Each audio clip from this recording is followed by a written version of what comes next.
بسم اللہ الرحمن الرحیم۔ علامہ شاہ احمد نورانی رحمۃ اللہ علیہ، جن کا نسب العین اور جن کا مقصود نظام مصطفیٰ تھا، وہ بھٹو صاحب کو سلام پیش کرتے تھے کہ بھٹو صاحب نے قادیانیوں کو کافر قرار دیا، اور اس گنہگار نے بھی بھٹو صاحب کے مزار کو چوما۔ صدقے جاواں تینا تو باہو قبر جنا دی جیوے ہو۔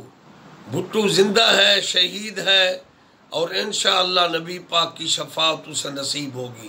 لیکن حضرت شاہ احمد نورانی اور ہمارے تمام علماء اہل سنت اور قائدین کا ایک منشور، ایک ہی نعرہ ہے، پاکستان کا مطلب کیا؟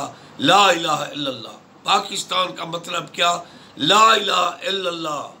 یہ ملک نظام اسلام کے لیے بنایا گیا ہے، بس نہ اولڈ پاکستان نہ نیو پاکستان۔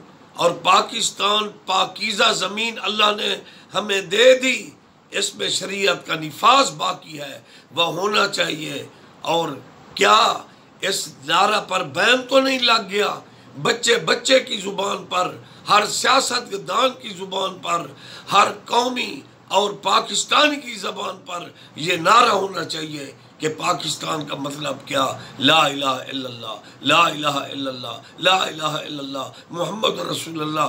جس کا یہ منشور نہیں ہے وہ ووٹ لینے کا حقدار نہیں ہے۔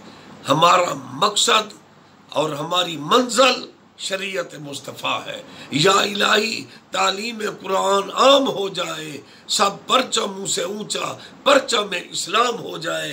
پاکستان زندہ باد، فوج پاکستان زندہ باد۔ پاکستان کا مطلب کیا؟ لا الہ الا اللہ۔